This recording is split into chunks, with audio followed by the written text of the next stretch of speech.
నిన్న just miss Mamata Begum చనిపోవలసింది.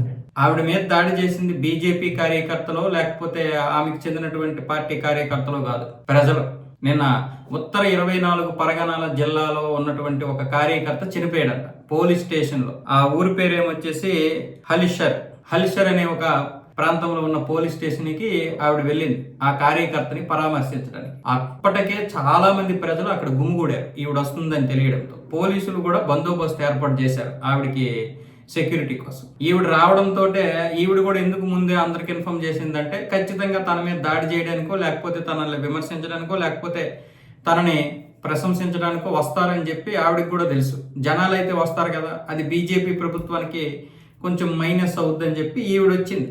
కానీ అక్కడ మొత్తం రివర్స్ అయిపోయింది. అక్కడ బీజేపీ కార్యకర్తలు లేకపోతే మిగతా వాళ్ళు రాజకీయ నాయకులు కాకుండా డైరెక్ట్ గా ప్రజలే దాడి చేశారు. ఆవిడికి ఇంతకు ముందు ఓట్లు వేసినటువంటి వారే దాడి చేశారు. ఉత్తర 24 పరగణాల జిల్లాలో జరిగినటువంటి దారుణాలు పశ్చిమ బెంగాల్ మొత్తం కలిపినా ఉండవు. సో అన్ని దారుణాలు జరిగాయి. పైగా షాజహాన్లు 300 మంది ఉన్నారని ఇంతకు ముందు కూడా చెప్పారు.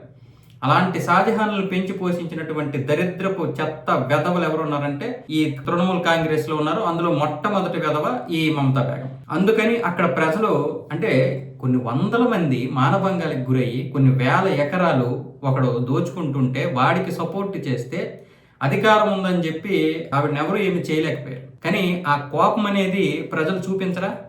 ఒక కార్యకర్త చనిపోయాడని నువ్వు వెళ్తే కొన్ని వందల మంది ప్రజలు చనిపోయారు. కొన్ని వందల మంది అమ్మాయిల మీద, మహిళల మీద, గృహిణుల మీద కూడా, చిన్నపిల్లల మీద కూడా లైంగిక దాడులు జరిగితే విచక్షణ రహితంగా చంపేస్తే నువ్వు పరామర్శించడానికి వెళ్ళకపోగా ఆ వెధవల్ని సపోర్ట్ చేసి నువ్వు జైలు నుంచి బయటికి తీసుకొస్తుంటే చూస్తూ ఊరుకుంటారా చెత్త ముండ? నేను ఇదే మాట అంటాను. నువ్వు 21 మంది హిందువుల్ని సజీవ దహనం చేసేదానికంటే ఇది 1000 రెట్లు తప్పు కదా, 1000 రెట్లు అరాచకం కదా. అలాంటి చెత్త లంజా కొడుకులు షాజహాన్ లాంటి వాళ్ళని పెంచి పోషిస్తావా నువ్వు? వాడేమొచ్చేసి 300 మంది యువకుల్ని, ముస్లిం కుర్రోల్ని రౌడీలుగా తయారు చేశాడు. అలాగే డ్రగ్స్ డబ్బులకి అలవాటు చేసి మరో 200 మంది హిందూ యువకుల్ని వాడికి సపోర్ట్గా తయారు చేసుకుని మన భూముల్ని, మన మహిళల్ని మానభంగాలు చేయడానికి మన వాళ్ళనే ఉపయోగించుకుంటే ఈ చెత్త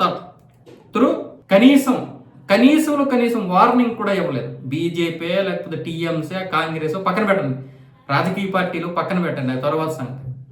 మహిళలు, ఒక తోటి మహిళలు, మనుషులు. నేను ఇలాంటి విషయాల్లో తిడతాను. నేను ప్రతిపక్షాలను విమర్శించడము లేకపోతే ఇది కాదు. ఇక్కడ వ్యక్తిగతంగా ఆవిడ చేసినటువంటిది.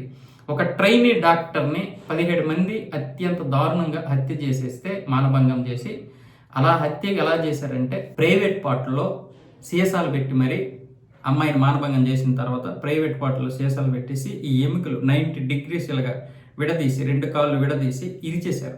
మీరు ఆలోచించుకోండి, మీరు ఆలోచించండి. ఇది ఎందుకు నేను చెప్తున్నానంటే జరిగినటువంటి పరిణామాలు మీకు అర్థం అవ్వాలి. అందుకు నా మనసులో బాధ ఉన్నా సరే చెప్తున్నాను. ఆ తల్లిదండ్రులు శోకము ఈ చెత్త వెదవకి తగలదా? అలాంటిది 300 మంది అక్కడ మానభంగాలకు గురయ్యారంటే ఎలా ఉంటుంది మీరు ఆలోచించండి. మరి ఇప్పుడు అక్కడ కార్యకర్తలు లేకపోతే ఎవడో వస్తాడా?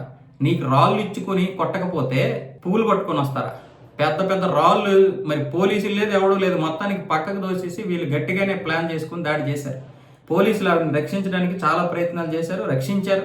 ఇప్పుడేమొచ్చేసి పోలీసులు బీజేపీ ప్రభుత్వంతో కలిసిపోయి గోండాలుగా బిహేవ్ చేస్తున్నారు. మరి గత 15 సంవత్సరాలుగా ఈవిడ ఆధ్వర్యంలో పోలీసులే కదా ఉన్నారు. ఆ పోలీసుల చేతే కదా నువ్వు చేయించిన రౌడీ యజమంతా. ఇప్పుడు నువ్వు ప్రభుత్వం మారిపోయేసరికి వాళ్ళు రౌడీలు, గోండాలు అయిపోయారా? ఇంకా పోలీస్ వ్యవస్థలోనే చాలా మంది ఈవిడిని వ్యతిరేకించారు అప్పటి కూడా. కానీ వ్యతిరేకిస్తే టీఎంసీ గోండాలు చంపేస్తారని చెప్పి అప్పుడు పోలీసులు పెద్దగా ఎవరు నోరు మెదపలేదు. అందుకే మొన్న పశ్చిమ బెంగాల్లో బీజేపీ గెలవగానే డ్యాన్సులు చేసింది పోలీసులే. అంటే వాళ్ళ యొక్క మనస్తత్వానికి, వాళ్ళ యొక్క డ్యూటీకి ప్రతిసారి అడ్డొచ్చి వాళ్ళకి ఇష్టం లేకపోయినా ఎన్నో రౌడీ యజాలు చేయించింది. అందుకే వాళ్ళు డ్యాన్సులు చేసుకుని మిఠాయిలు పంచుకొని తిన్నారు. నిన్న అక్కడికి వెళ్తే ఈవిడిని రాళ్ళు ఇచ్చుకొని కొట్టారు. ఒక రాయి అయినా దాని మీద పడాల్సింది. మీరు ఏమైనా అనుకోండి, నరకం చూశారు అక్కడ జనాలు.